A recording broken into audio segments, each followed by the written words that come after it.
Glórias a Deus. Irmãos, que saudade de você, que saudade de podermos adorar juntos aqui na casa do Senhor. Mas a alegria do Senhor eu sei que está aí com você. Amados, estamos felizes por tudo que Deus tem feito, mas por tudo que Deus ainda vai fazer no meio do seu povo, na vida da sua igreja. Estamos nesses 31 dias de oração onde nós estamos clamando e pedindo: Jesus, transforma a minha família. Milagres já estão acontecendo, coisas tremendas Deus já está fazendo. Mas nessa noite nós queremos falar com você, vai ser uma série de mensagens, e o tema dessa primeira mensagem que vamos estar trabalhando nesse tempo de Jesus transforma a minha família, é o barco família. Olha só, o barco família é o tema da palavra nessa noite. Valdir está conosco mais uma vez. Obrigado, Valdir, por estar conosco, tem nos abençoado. Em breve eu acho que não vamos ter ele, mas vamos orar, irmão, né, para Deus fazer um milagre. Alguém disse, né, que todo mundo está no mesmo barco. Eu não acredito assim, eu creio que você que tem a sua família sabe que não é bem assim. Eu creio que todos nós estamos realmente no mesmo mar, enfrentando talvez uma tempestade parecida, mas os barcos são diferentes. E o tema dessa palavra, e eu creio ser bem propícia para o momento que estamos vivendo, é o barco família. Eu quero mais uma vez orar, porque eu creio que nessa noite Deus quer visitar a sua casa, quer visitar a sua família, de maneira tremenda e de maneira poderosa. Se você pode, aonde você está, curve mais uma vez a sua fronte, vamos falar com o nosso Deus. Obrigado, Pai, por tudo que já aconteceu nessa noite. Obrigado pela celebração da ceia do Senhor. Obrigado, Senhor, porque estamos reunidos para adorar o Senhor. Obrigado porque no meio dos louvores o Senhor habita. Mas agora, Senhor, há uma necessidade em nós. Há uma necessidade dentro de nós. Nós precisamos, Pai, ouvir a Tua voz. Porque quando a Tua voz chega, Senhor, todo medo cai por terra, porque quando a Tua voz chega, milagres acontecem, porque quando a Tua voz chega, Senhor, a salvação chega, porque quando a Tua voz chega, o mar para, os demônios estremecem e batem em retirada, porque quando a Tua voz chega, Senhor, os milagres acontecem. Eu te peço agora que Teu Espírito Santo, ó Pai, use a minha vida, que a Tua palavra encontre lugar em todos os corações dos que estão te ouvindo nesse instante, daqueles, ó Pai, que abriram as suas casas, abriram os seus corações, abriram as suas mentes, que Teu Espírito Santo faça algo poderoso pelo poder da Tua palavra, em nome de Jesus, amém e amém. Quero convidar você a deixar a sua Bíblia, o seu aplicativo aí na sua casa, em Atos capítulo 27, Atos 27, o texto base dessa palavra dessa noite está do versículo 1 ao 44, também será usado nos nossos pequenos grupos multiplicadores.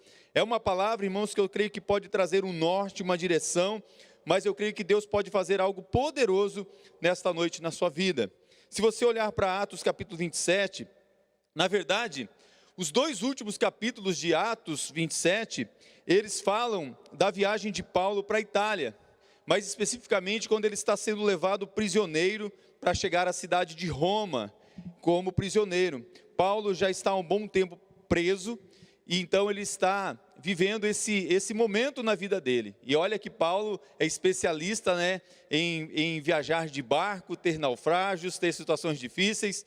E eu quero, para tanto, começar lendo um primeiro versículo, o versículo número 10 de Atos 27.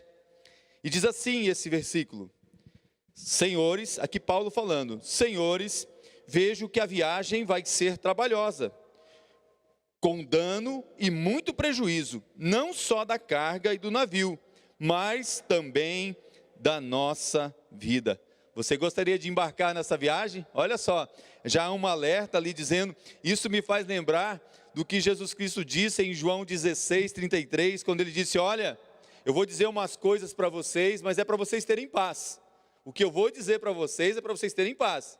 Olha, no mundo tereis aflições, no mundo vocês vão ter lutas, no mundo vocês vão ter tempestades, no mundo vocês vão ter dificuldades, mas olha só, tenham bom ânimo, tenham coragem, eu venci e vocês vão vencer também. Paulo não tinha recebido essa palavra igual nós recebemos de Jesus Cristo. Na verdade, Paulo estava dando um alerta para aqueles homens sobre essa viagem. E se você estiver com a sua Bíblia aberta e colocar os seus olhos, logo nos primeiros versículos, você vai ver que Paulo não estava ali como um profeta, dizendo essas palavras. Na verdade, Paulo, ele era um prisioneiro. Se você colocar os seus olhos logo no versículo 1, você vai ver que Paulo é entregue, junto com outros presos, a um centurião chamado Júlio, da corte imperial, e ele embarca num navio, e já vai fazer várias baldeações até ele chegar no destino final dele. Mas Paulo, ele chega, e é interessante que esse centurião, logo se afeiçoou com Paulo, logo ele falou, esse centurião, ele era gente boa, e ele viu que Paulo tinha algo diferente. Eu acho que ele ficou meio próximo de Paulo. Eu creio assim que as pessoas, quando vem um crente, um servo de Deus, eles veem algo especial na vida daquela pessoa, as pessoas querem ficar perto de você. Sabe por quê? Você tem coisa boa para oferecer. E Paulo era essa pessoa que o centurião se afeiçoou com ele. Tanto é que quando eles chegaram no primeiro lugar ali da viagem, ele falou, Paulo, nós vamos ficar aqui no porto, vamos precisar pegar um outro navio, eu vou procurar outro navio para a gente continuar a viagem. Vai visitar os seus amigos, vai visitar as pessoas, você está ferido, você está machucado, vai lá para eles cuidarem de você. E Paulo desceu ali, e Paulo foi cuidado, e Paulo ficou ali um tempo com seus amigos, mas Paulo, ele começou a ter alguns sinais, ele começou a perceber algumas coisas, e é aí que ele deu esse alerta, que está no versículo 10, o qual eu disse para você. Mas é interessante que não foi tão simples assim, irmãos. Eu creio que se você olhar atento para todo o texto, você vai perceber que algumas coisas aconteceram antes. Se você olhar, por exemplo, no versículo 9, quando eles continuam a viagem, depois de Paulo ter alertado, depois de muito tempo tendo se tornado a navegação perigosa, e já passado o tempo do dia de jejum, Paulo continuava admoestando.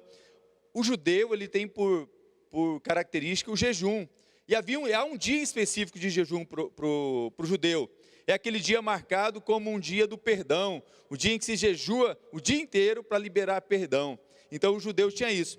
Pela data do dia do jejum, os historiadores dizem que provavelmente essa viagem era para lá, para os fins de outubro, para perto de novembro.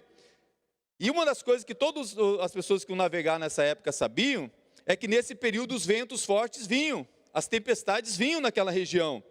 Então, já era um sinal que não era bom navegar naquele período. Isso já era um sinal.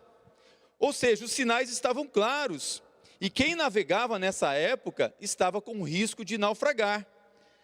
E Paulo ali, ele não é o capitão do navio, ele não é o centurião, ele é um prisioneiro. Ele não era muito menos o líder espiritual de ninguém. Então imagine um ninguém, alguém querendo se levantar e dizer assim, olha, os sinais estão dizendo que não é bom a gente viajar. É o que ele disse no 10, senhores, eu vejo que essa viagem vai ser trabalhosa. E vai ter dano, vai ter prejuízo, não só da carga do navio, mas também na nossa vida. Talvez alguém possa dizer, mas Paulo ali, ele estava se acovardando, Paulo estava com medo, porque se você olhar para a história de Paulo, você sabe que ele era corajoso, que ele não tinha medo. Mas você pode dizer assim, mas tinha promessa na vida de Paulo, já havia uma promessa que ele iria para Roma, e já havia uma promessa que ele ia chegar em Roma. Então, para que ter medo? Se Deus prometeu, ele vai chegar lá. Amados, tem muita gente que lida com promessa assim, ó. Se Deus prometeu, eu posso fazer o que eu quiser. Se Deus prometeu, não importa o que vier, Deus vai ter que honrar a palavra dele. Tem muita gente determinando. Aí eu determino isso, determino aquilo, porque se Deus disse, ele tem que cumprir a sua palavra. E talvez você olhando para a vida de Paulo, você vai saber que ele não era alguém que era covarde, pelo contrário, ele sabia que Deus tinha um propósito na vida dele. Mas algumas coisas que eu aprendo com Paulo aqui nesse momento, que Paulo diz assim, olha, não é porque tem uma promessa na minha vida, que eu posso agora ir de peito aberto, enfrentando tudo e a todos de qualquer maneira. Bom, tem promessas na minha vida, de que nem o mal vai me acontecer, tem promessa na minha vida que nada vai me atingir, então eu posso fazer o que eu quiser com a minha vida. Mas tem muita gente dizendo assim, gente, se Deus prometeu que nem o mal vai chegar à tua tenda, se Ele prometeu que pode cair 1.000, 10.000, olha, pode ir de peito aberto que o coronavírus não vai fazer nada com você, vai de peito aberto, faz o que tem que fazer. Ele podia dizer isso até nessa viagem. Mas ele diz: calma, gente. Se a gente não for olhar para os sinais, para aquilo que Deus está mostrando, para essa situação, nós vamos naufragar. Você sabe o que eu aprendo? Eu aprendo mesmo com o que está acontecendo agora no Brasil, com a vida de Paulo, com essa viagem. Eu aprendo muita coisa, irmãos, porque Paulo, ele tem muita fé, mas a fé precisa ser ligada à sensatez, a fé precisa ser ligada ao discernimento espiritual, a fé tem que me manter lúcido. Eu não posso perder a minha lucidez, eu não posso perder o discernimento. Você não pode chegar de peito aberto em qualquer situação sem os cuidados necessários. Você não é a prova de bala, você não é a prova de acidentes. Você está sujeito às mesmas enfermidades e aflições de todos. No mundo estamos sujeitos às mesmas aflições. E é necessário observar os sinais, as placas de sinalização, os avisos, o que Deus está falando conosco, o que Deus está nos alertando. Por falar nisso, irmãos, glória a Deus, eu vou dar um testemunho sobre a Igreja Batista Memorial. Ontem tivemos a fiscalização do Semadu, agora há pouco também eles estiveram aqui nos fiscalizando, e graças a Deus, irmãos, está tudo em ordem, está tudo certinho, estamos obedecendo as regras como tem que ser, glórias a Deus por isso, estamos obedecendo os sinais. Você fala, porque amados, são tantas vozes que vão chegar em você. Escute isto, o homem de fé, ele não duvida, ele não vacila, ele não é como a onda do mar que é jogado de lá e para cá.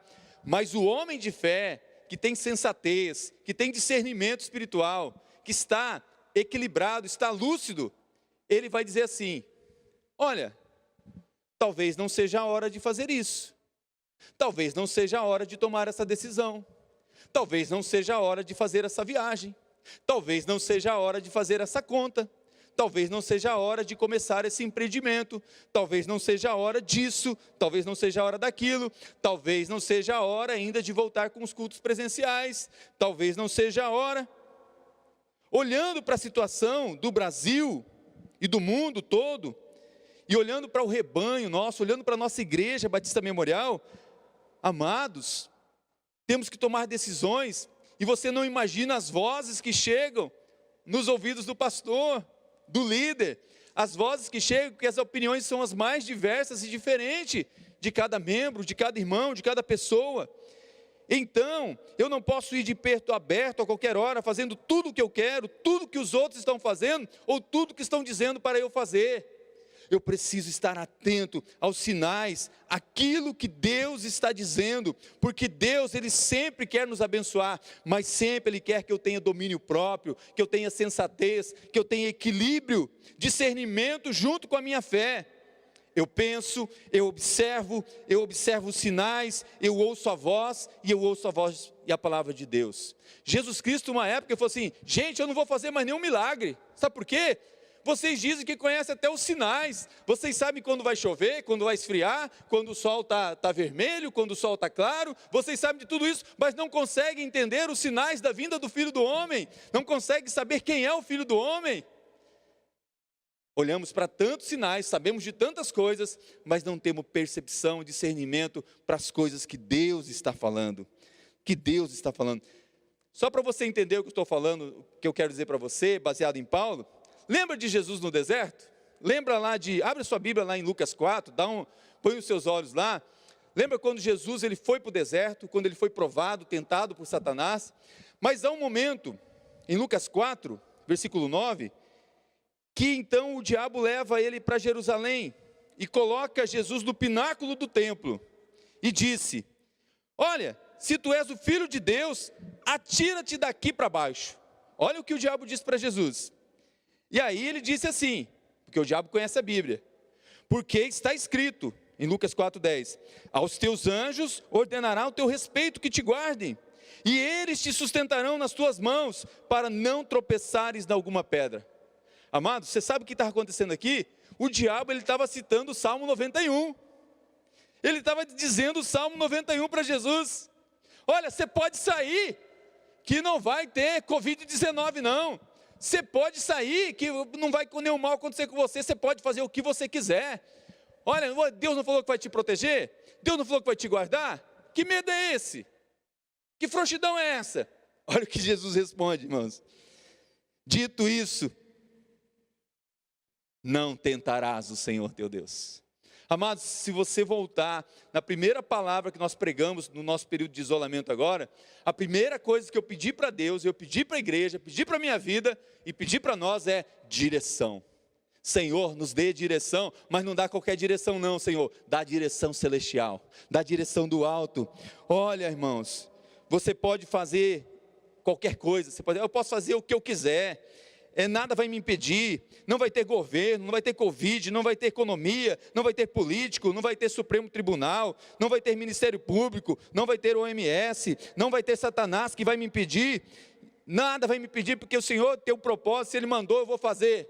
Não, irmãos, não é bem assim. Vai ter a bênção de Deus, se você caminhar na direção que Deus está dando, se você perceber os sinais, se você tiver discernimento, se você não deixar o seu ego, a sua vontade, o seu orgulho, ser maior que a vontade de Deus na sua vida, ser maior que a vontade dEle.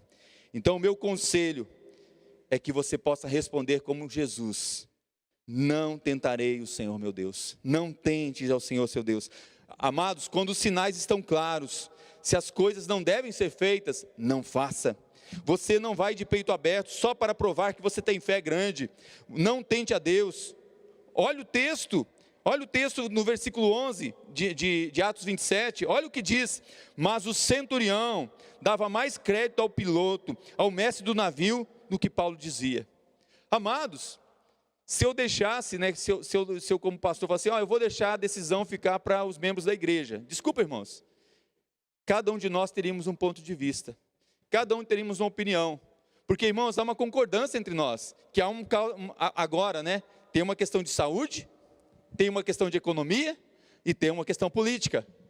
E aí, irmãos, e pode ser que tenha por trás disso também um complô, ou alguma artimanha. Eu não sei, irmãos, mas Paulo, ele não tinha autoridade sobre o centurião. Talvez se você tivesse autoridade sobre o Supremo Tribunal Federal, como é que você estaria agindo agora? Se você tivesse autoridade sobre o presidente, se você tivesse autoridade sobre o nosso prefeito aqui, se você tivesse autoridade sobre o governador, se você tivesse autoridade sobre a Organização Mundial de Saúde, como seriam as suas decisões?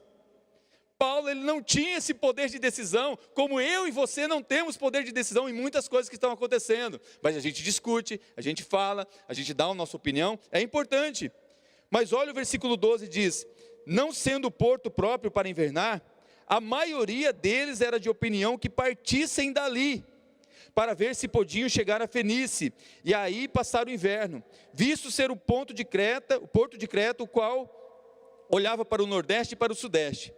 Veja aqui, irmãos, nesse texto, talvez passe despercebido, a maioria decidiu, pois viu que aquela situação era desconfortável. Talvez a maioria já está querendo decidir algumas coisas, irmãos. E eu quero dizer para você, que nós não podemos tomar decisões baseadas na maioria. Não, pastor? Não.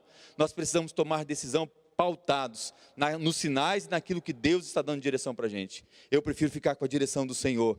Amados, veja o que a maioria decidiu, pois viu que aquela situação era desconfortável. E talvez seja desconfortável o que estamos vivendo agora, irmãos. É muito ruim.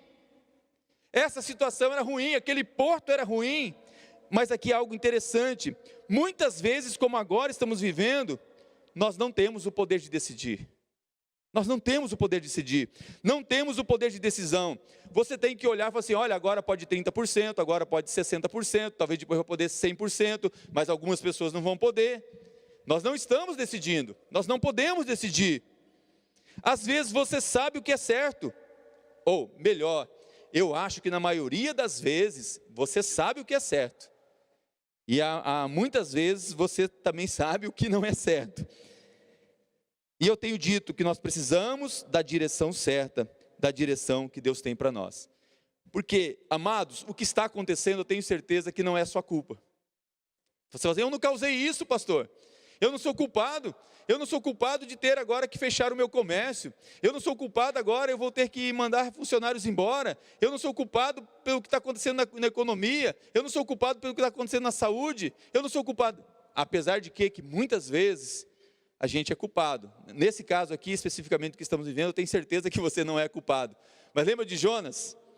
Jonas tinha um propósito na vida dele. E quando Jonas fugiu do propósito de Deus, aí ele foi para o mar, ele foi para uma tempestade, e o pessoal falou assim: olha, o que está acontecendo? Por que essa tempestade? Por que essa luta?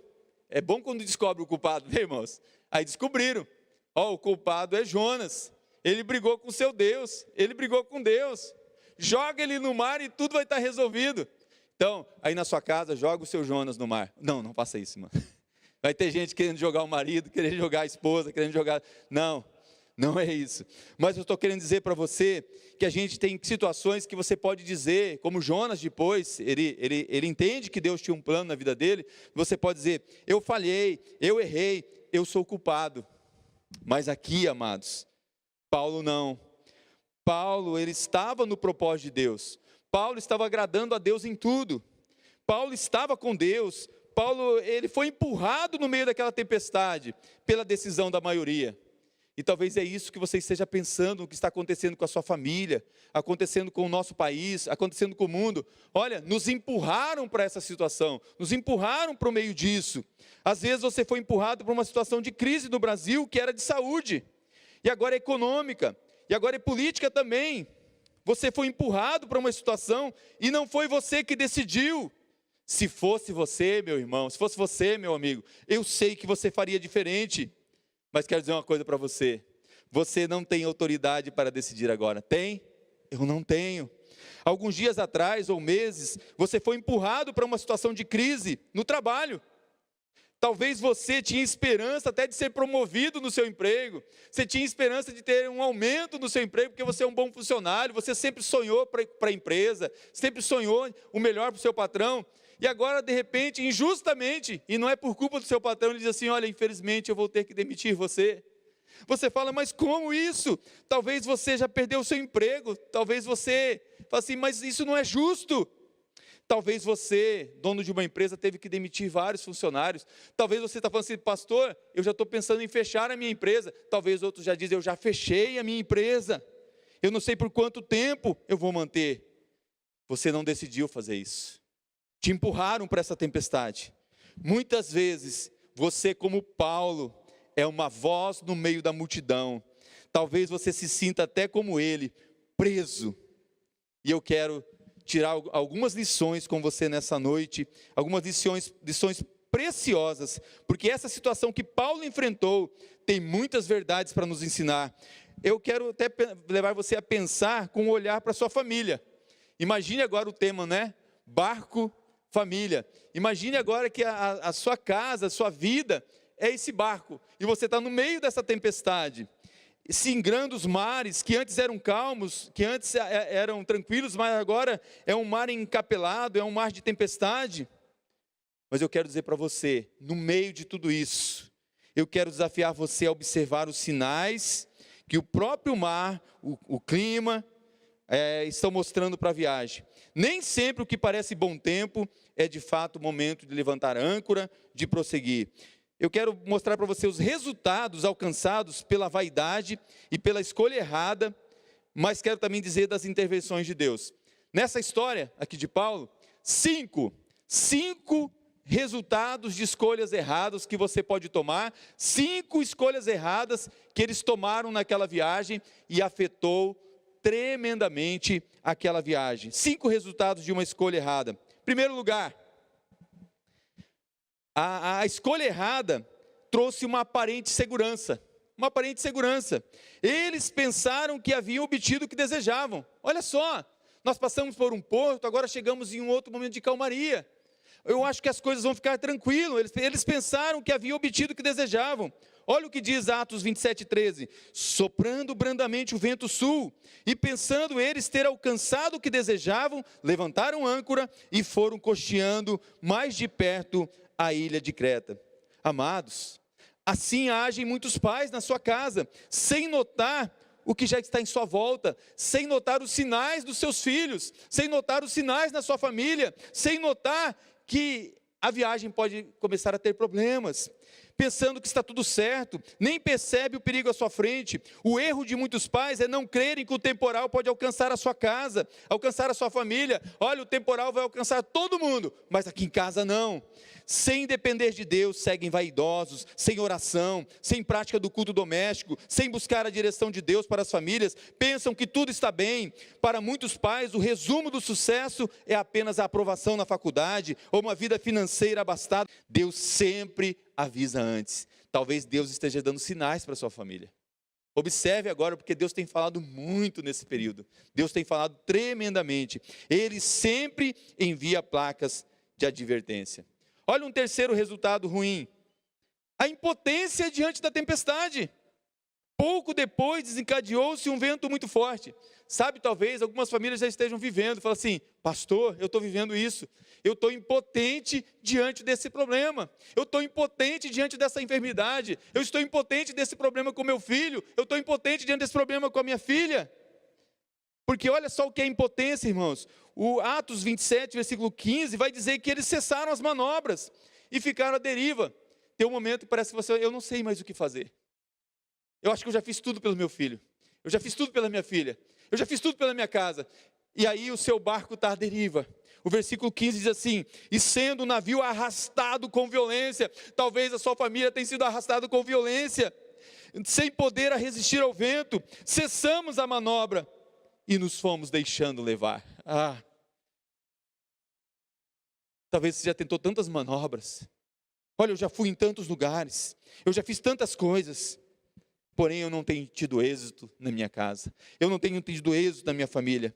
Há famílias que infelizmente só percebem que toda tentativa de autoajuda sem Deus se foi, não adianta. Eles não percebem que só há uma saída, e essa saída se chama Jesus Cristo, aquele que tem todo o poder e toda a autoridade em todas as situações. É triste notar que nós humanos só percebemos a nossa fragilidade depois que fracassamos. Um quarto resultado ruim: o prejuízo da tempestade. O prejuízo.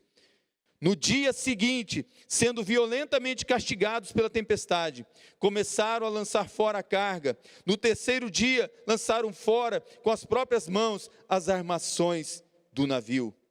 O resultado foi do barco ser violentamente castigado.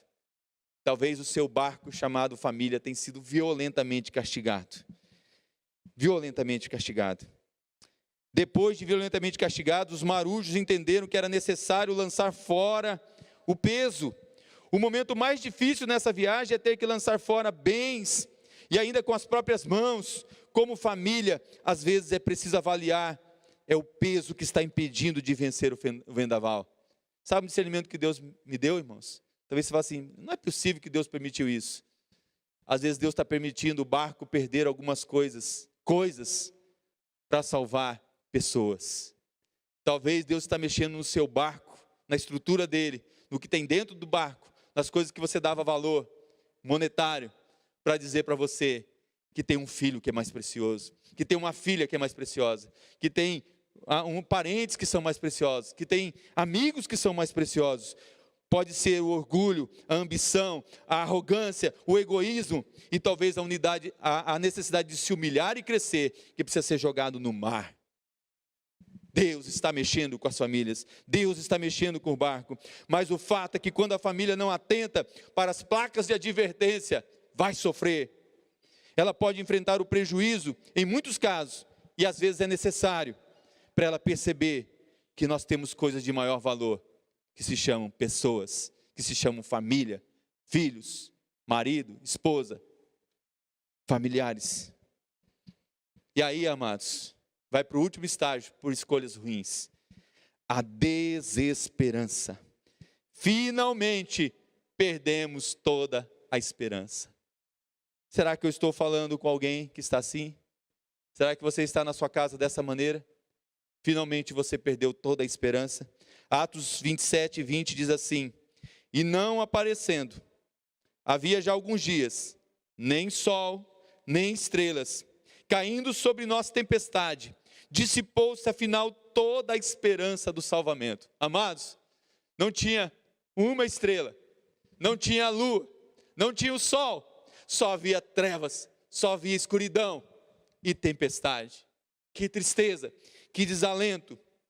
O pior estágio da vida de alguém é quando perde a esperança de viver e lutar. Será que a sua família está assim? Há famílias que infelizmente têm de enfrentar momentos de desesperança para entender que elas não podem, não devem e não vão conseguir lutar sozinhas. Precisam de ajuda. Esses 31 dias de oração, Deus está fazendo um rebuliço no mundo, irmãos. Deus está agindo. Você tem orado? Você tem lido a Bíblia? Você tem pago o preço de se envolver nesses 31 dias de oração? Ou você só quer bonitinho ali o devocional? Eu tenho que te perguntar isso.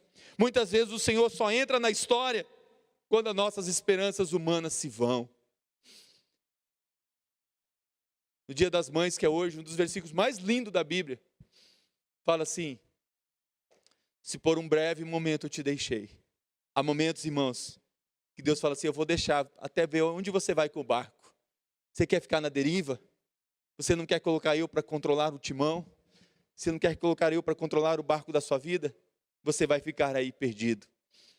Mas chega um momento, que eu acho que é esse momento de hoje, que Deus fala: eu vou intervir, porque com cordas eternas eu vou te amarrar em mim, e eu nunca mais vou te deixar, eu nunca mais vou te abandonar. E é nessa hora que Deus faz 3 intervenções. E eu quero falar para você dessas 3 intervenções que Deus fez. Deus faz intervenções. E tem 3 intervenções que eu quero falar com você agora neste momento. 3 intervenções. A primeira delas, Deus orienta a ter coragem. Deus orienta a ter coragem. Tenho coragem, coragem para lutar, para resistir, para orar, para buscar a Deus e a esperança. Deus orienta. Se você olhar Atos 27, a partir do versículo 21, você vai perceber que havendo todos estado muito tempo sem comer, porque quando você perde a esperança, mesmo tendo comida, você não quer comer mais, você não tem apetite, você não tem fome. Paulo, pondo-se em pé no meio deles, disse: senhores, versículo 21, senhores, na verdade era preciso terem-me atendido, se vocês tivessem me escutado. Paulo está dizendo a mesma coisa que Deus está dizendo há muito tempo: ouve ao Israel, ouve ao meu povo, olha, vocês cavaram cisternas rotas, cisternas que não retêm água, vocês me deixaram, vocês não me ouvem, vocês não me escutam. Paulo estava dizendo isso, mas Paulo fala assim: olha, se vocês tivessem me atendido, não tivessem partido de Creta, ia evitar o dano e a perda. Mas olha o 22, mas já agora, ou seja, eu quero dar um novo conselho. E é isso que Deus está dizendo para as famílias desse tempo. Eu quero dar um novo conselho para você. Olha, vocês precisam de bom ânimo, precisam de coragem, porque nenhuma vida se perderá de entre vós, mas somente o navio.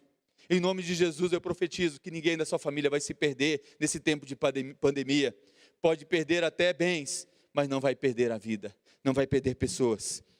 Porque esta mesma noite, um anjo de Deus, de quem eu sou e de quem eu sirvo. Ah, irmãos, como essa declaração é linda, você dizer assim: eu sou de Deus e eu sirvo a meu Deus, eu tenho um Deus a quem eu sirvo e de quem Ele é meu dono.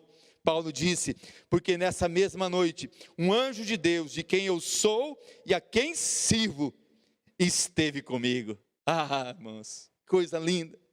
Versículo 24, esse anjo disse: Paulo, não temas, não temas, não temas. E ele vai dizendo no 25, portanto, senhores, tende bom ânimo, pois eu confio em Deus, que sucederá como ele disse que vai acontecer. Porém é necessário que a gente chegue a uma ilha. Famílias em tempestade devem ouvir a voz do Senhor. O Senhor está dizendo para nós, igreja, está dizendo para a sua família nessa noite: tenha coragem, tenha ânimo, ser forte. É a mesma palavra que deu para Gideão: Gideão, vai nessa tua força. É a mesma palavra que deu para Josué: não tenha medo, não fique apavorado. O Senhor está dando palavra de ânimo para a igreja, palavra de ânimo para você. Você precisa ouvir a voz de quem, irmãos? A voz de Deus. E Ele está dizendo: tenha coragem, tenha ânimo. Tenha coragem, coragem para lutar, para resistir, para orar, para buscar a Deus e a esperança. E Jesus Cristo é essa esperança da glória. Segunda intervenção de Deus. Deus orienta a permanecer no barco. Não saia da sua família. Não saia da sua casa. Se estes homens não ficarem no navio, vocês não poderão salvar-se. Deus orienta os marujos que eles devem permanecer no barco. Está no versículo 27 a 31. Vai dar essa orientação. Vai dizer para eles permanecerem no barco. Deus intervém, irmãos. Se estes homens não ficarem no navio, não poderão salvar-se. Famílias, fiquem com o Senhor. Fiquem no Senhor. Fiquem juntos. Fiquem unidos. E você vai vencer. Aqui é algo muito importante que as famílias não deixem a casa. Os membros da família não abandone. Filho, não abandone sua casa. Não abandone seu pai. Não abandone sua mãe. Pai, não desista do seu filho. Mãe, não desista da sua filha. Aliás, pode ver perdas, mas serão só financeiras, serão monetárias, serão desgastes, mas você não vai perder nenhum dos teus filhos. Lembra quando o povo ia sair do deserto, sair do Egito? O faraó queria entregar um monte de coisa, mas queria que os filhos ficassem. E Moisés disse, olha, não vai ficar unha nenhuma, muito menos nossos filhos. Não desista dos seus filhos. Não saia do barco. E em terceiro lugar, essa intervenção de Deus. Olha que intervenção interessante. Deus orienta que deveriam se alimentar, comer. Pastor, é o que eu mais tenho feito nesses dias de isolamento. Eu tenho me alimentado, eu tenho comido muito. Não, irmãos. Para nós aqui, a aplicação é que o Senhor quer que a gente coma dessa palavra nesse período. 3 coisas nós aprendemos que devemos fazer. Orar, ter a palavra e multiplicar. Amados, Deus orienta aqueles marujos que eles deveriam se alimentar. Versículo 27, Atos 27, a partir do versículo 33, assim. Enquanto amanhecia, Paulo rogava para que eles se alimentassem, dizendo, hoje é o 14º dia em que esperando estáis sem comer. Nada tem de provado. Eu vos rogo que comais alguma coisa, porque disto depende a vossa segurança. Irmãos, eu quero dizer para você, a sua segurança depende de você se alimentar dessa palavra, de você se alimentar do Senhor, comer dessa palavra, beber dessa palavra. Você precisa estar nutrido, precisa estar forte, precisa estar cheio da palavra do Senhor. A sua segurança, a segurança da sua família, não depende da economia, não depende da política, não depende do Supremo Tribunal, não depende de homem nenhum, não depende do presidente, do governador, não depende, irmãos. A sua segurança depende da palavra, coma dessa palavra. Eu vos rogo, versículo 34, pois nenhum de vós perderá nem mesmo um fio de cabelo. Aí eu tomo posse dessa promessa, viu? Aleluia. Tendo dito isto, tomando um pão, olha, irmãos, a nossa ceia, Deus preparou para essa noite muito maravilhosa. Tendo tomado o pão e dado graças, precisamos do pão da vida, precisamos nos alimentar do Senhor. Diz ali, ó, tomando um pão, deu graças a Deus na presença de todos, e depois de o partir, começou a comer. Olha o que aconteceu no 36, irmãos, todos cobraram ânimo e se puseram também a comer. Em nome de Jesus, Deus vai dar fome para as casas, fome da palavra do Senhor. Você vai devorar essa palavra, vai comer dessa palavra. E sabe o que vai acontecer? O Senhor vai te encher de força, de ânimo, de alegria. Lá diz, estavam no navio 276 pessoas ao todo. Sabe o que diz no versículo 38? Depois deles comerem, refeitos com a comida, aliviaram o navio, lançando o trigo no mar. Quando a gente come da palavra, irmãos, a gente entende que o reino de Deus não é comida, não é bebida. O reino de Deus é justiça, é paz e é alegria no Espírito Santo. Aleluia. O alimento pode ser uma descoberta de alegria, pois comer está diretamente ligado à sensação de prazer e bem-estar. Você sabe disso? Aqui é muito importante que as famílias entendam que nesse momento de tempestade é valioso encontrar alegria em coisas simples. Comer pode ser comparado também a encontrar alegria na palavra de Deus, conhecer que Ele está no controle de tudo e que também conhece o teu sofrimento, pois seu próprio Filho Jesus sofreu por amor dos seus servos. Aleluia, aleluia. Eu quero dizer para você que depois de percorrermos a trajetória da viagem, Esse barco em que a nossa família está, parece que foi a pique e naufragou. Talvez a sua família, você esteja sentindo assim. O que dizer agora? O que dizer? Pense comigo, irmãos. Se aquele barco chegasse em perfeito estado no porto final, certamente os marujos vaidosos, arrogantes, ambiciosos diriam que a experiência deles foi a explicação para a vitória. Olha, nós conseguimos passar pelo Covid-19, conseguimos sair dessa pandemia por causa da vacina, por causa do nosso conhecimento, por causa da nossa estratégia de isolamento. Amados, o Senhor não vai dividir a glória dele com ninguém. O Senhor está falando, o Senhor está agindo. A Bíblia diz que nessa história aqui, o barco se desintegrou num banco de areia, despedaçou o barco, amados. Mas olha o que diz o versículo 41. Dando, porém, no lugar onde duas correntes se encontravam, encalharam ali um navio, a proa encravou-se e ficou imóvel, mas a popa se abriu pela violência do mar. Isso é inusitado. O barco foi solavancado por ondas terríveis em alto mar. Amados, é um tsunami acontecendo ali no meio do mar. E o barco naquela época não é os barcos, as grandes embarcações que temos agora. Você sabe disso. Mas Deus já havia dito aos marujos, por intermédio de Paulo: nenhum de vocês perderá a vida, apenas o navio será destruído. Nesses 31 dias de oração, ore para que ninguém do barco chamado sua família se perca, para que ninguém seja destruído. Confie na promessa do Senhor. Há uma promessa do Senhor para sua casa, para sua família. Creia no Senhor Jesus Cristo, será salvo tu e a tua casa. Tome posse dessa palavra, tome posse dessa vitória.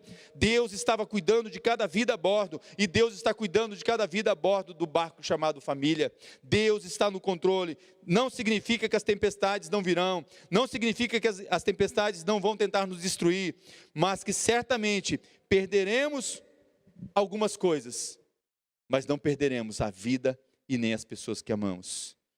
Atos 27, a partir do 42 a 44, você vai perceber que o barco, que o navio afundou. Puxa, pastor, e agora? Mas a promessa do Senhor se cumpriu. Ele preservou as vidas. Deus está nos dizendo que junto com o naufrágio, também naufragaram o orgulho, a vaidade e a independência de Deus, para as pessoas entenderem que precisam de Deus. Nossa família necessita de Deus para conduzir o barco e nunca tentar conduzir sozinho. Preste atenção, Deus está te dando a oportunidade de, nesta noite, ouvir a voz dele dizendo: este não é o teu fim, não é o fim da tua família, não é o fim dos teus filhos. Esta crise vai passar, esta tempestade vai passar. Volte os olhos para o versículo 25, olha o que diz ali. Portanto, senhores, e eu quero tomar posse dessa palavra para a sua vida. Portanto, Igreja Batista Memorial, portanto, você que me ouve, tem de bom ânimo, pois eu confio em Deus, que vai suceder do mesmo modo como Ele disse. Portanto, tem de bom ânimo, creia, confie em Deus. Deus está te dando essa palavra hoje. Receba ela, tome posse dela. Eu gosto muito de um jargão, né, pentecostal, dos meus irmãos pentecostais, e talvez você precise dela nessa noite, porque ele diz assim: receba, né? Então eu quero dizer para você: receba aí. Você fala assim: eu recebo. Porque quem não recebe, não quer, irmãos. Então receba aí essa palavra em nome de Jesus. Talvez grite na sua casa: eu recebo. Porque precisamos receber a palavra do Senhor. Ah, amados, Deus está falando. Deus está falando. Depois que o povo entendeu que Deus estava na vida de Paulo, que Deus estava ali com eles, que eles comeram, olha o que aconteceu. Houve uma movimentação de ânimo, surgiu força de onde parecia não ter.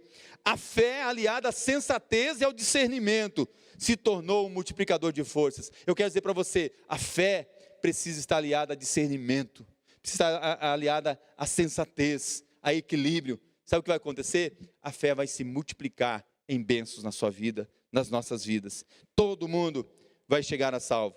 Ah, irmãos, aquela história lá parecia coisa assim, de filme mesmo que você vê. Um chegou agarrado na boia, outro em cima de um pedaço de madeira, outros nadando, outros rebocados. Mas quer dizer uma coisa para você: todo mundo chegou. Aleluia. Não ficou ninguém para trás, ninguém se perdeu. Em nome de Jesus, nós não vamos perder ninguém. Em nome de Jesus, em nome de Jesus. Agora, uma coisa talvez você não vai gostar. eu tenho que falar, porque Deus mandou eu falar, eu vou dizer para você nessa noite. Escuta o que eu vou dizer agora. O anjo aqui, irmãos, esse anjo que falou com Paulo, ele não fez nada de sobrenatural. Eita, pastor, como assim? Esse anjo não fez nada de sobrenatural. Amados, o anjo não soprou o vento para ele parar. Não mandou golfinhos para aquelas pessoas se agarrarem no golfinho para chegar até lá na praia. O anjo, ele não abriu o mar para fazer igual o povo passou lá em terra seca. O anjo não consertou o navio. O anjo não mandou cordas de lá para as pessoas se agarrarem e chegarem à praia. O anjo, ele não consertou o navio. O anjo não fez nenhum bote aparecer. Deus não mudou nenhuma das situações. Deus não interferiu nas circunstâncias. Como assim, pastor? O que mudou? Não quer dizer que Deus não possa fazer isso, irmãos, mas Deus não fez isso aqui. O que mudou foi que o indivíduo começou a acreditar na palavra, começou a acreditar no profeta, no homem de Deus, a confiar em Deus. Toda a palavra, desde o início, foi para trazer esperança e confiança em Deus. Quando nós achamos que estamos no limite, quando achamos que não tem mais saída para as nossas vidas, muitas vezes Deus não abre uma porta milagrosa. Muitas vezes Deus não faz uma intervenção miraculosa. Ele já fez e pode fazer de novo, mas muitas vezes Ele não faz. Mas muitas vezes está dando uma palavra de fé para uma mudança interior, dizendo para você: tenha ânimo, vai nessa tua força, tenha coragem, não temas, não fique apavorado. Eu irei diante de ti, eu vou estar com você, confie em mim, confie na minha promessa, olhe para os meus sinais, olhe para o que eu estou avisando, nem para a direita, nem para a esquerda, mas medita na palavra, de dia e de noite, porque eu vou estar com você. Ele diz isso, ou seja, a partir daquele ânimo renovado, eu passo a lutar melhor. Você sabe disso? Quando você não está bem, você não consegue enfrentar nada. Quando você está bem, você enfrenta qualquer coisa. E é disso que eu estou falando, do ânimo que vem do Senhor, da força do Senhor em você. A situação vai mudando, um começa a ajudar o outro começa a ajudar o outro, as coisas vão mudando, o ânimo e a alegria vai enchendo, e todos unânimes começam a se animar, e aí um ajuda o outro, todos são salvos, e o Espírito Santo se alegra, e ele enche todos do Espírito Santo, e o fogo cai, a presença do Senhor enche aquele lugar, e os dons se manifestam, porque Deus está honrando a sua palavra. Não precisa vir o anjo, porque o Senhor está habitando em você, através do Espírito Santo. É poder de Deus em você, é a presença do Senhor em você. O que diz é que quando você diz que chegou o seu limite, talvez ainda você não chegou. Quando você diz assim, eu não estou aguentando mais, é porque você está aguentando ainda. Não aguento mais meus filhos, ainda está aguentando. Não aguento mais meu marido, ainda está aguentando. Não aguento mais a economia, está aguentando. Não estou aguentando mais essa situação que vivemos, ainda está aguentando. Você acha que chegou ao seu limite? Então quero dizer para você, quero ser anjo de Deus nessa noite para você. Ouça o que o anjo diz à igreja, através da sua palavra. Ainda não é o teu fim. O Senhor quer que você tenha coragem. O Senhor quer que você tenha ânimo. Eu vou pegar aqui, ó. Eu quero dizer que essa palavra é para você, Edi Fábio, é para você, Ataíde e Rosemary, é para você, Fabiana Menon, é para você, Rosângela, é para você, Andresa, é para você, Tatiane, é para você, Iber, é para você, Hipólito, para você, Osana, é para você, Alice, é para você, Roseli, é para você, Samuel, é para você, Ellen, é para você, e vai dizendo, e se eu voltar aqui, eu vou lá, pessoal, pastor, eu estou lá em cima, vai lá, é para você, Paulo, é para você, Tamis, é para você, Ineu, é para você, Gislaine, é para você, Estela, é para você, João, é para todos que estão aqui, é para todos que talvez não estão aqui no chat, mas essa palavra depois vai chegar na sua vida. O Senhor está dizendo, não é o fim. Tenha coragem, tenha ânimo. Eu preciso ainda que você cumpra um propósito. Eu tenho um propósito na sua vida, mas eu quero pedir para você, e o Senhor está dizendo para mim, para você, esteja atento aos sinais. Esteja atento à direção que eu estou dando. Ouça a minha voz. Ouça a minha voz. O Senhor está dizendo para cada um desses que eu falei aqui, hoje de manhã, eu não sei que hora da madrugada, eu renovei o seu alvará de existência, porque eu tenho um plano na sua vida, eu tenho um propósito na sua vida. Olha, não só você vai ser salvo, mas você vai ajudar um barco inteiro a ser salvo. você vai ajudar uma tripulação a ser salva. Quem sabe você vai ser o canal de 276 pessoas serem salvas. Quem sabe você vai ser um líder de pequeno grupo, que 276 pessoas vão passar por ali e vão ser salvos através da sua vida. O seu PGM vai ser um barco de salvamento, um barco salva-vidas, um bote que vai socorrer as pessoas e trazer para o grande navio. Aleluia, aleluia. Deus tem um propósito na sua vida. Eu quero convidar você a começar a preparar agora o seu coração para nós orarmos. Quero convidar o pastor Marcelo, ele vai cantar uma canção. E essa canção eu pedi para ele cantar para a gente, é uma oração. Que diz: acalma, Senhor, acalma o meu coração. E quando eu estava orando, não sei se você sabe, eu gosto muito de poesia. Mas essa poesia que eu vi, ela diz assim: somos como barco à vela. Somos como barco à vela, levados pelas tempestades da vida. Ora chove, ora faz sol, e Deus o mar, conduzindo-nos e guiando-nos para que possamos vencer o vendaval. É Deus quem nos dá coragem, pois sozinho não conseguiremos. É Deus quem nos dá força, sem Ele não daríamos nenhum passo. É a sua mão a nos abençoar, dizendo: não desistam. Do outro lado do mar está o paraíso. Filho meu, não desista nunca. Levanta-te, levanta-te América, levanta-te Europa, África, Ásia, Antártida, Oceania. Levanta-te em especial você Brasil, levanta-te em especial você Igreja Batista Memorial, levanta você família do Senhor, levanta-te, avante, eis que eu estou de olhos abertos, eu tudo vejo, ânimo, coragem, não tenho medo, estou com vocês até o final. Receba essa palavra, receba em nome de Jesus.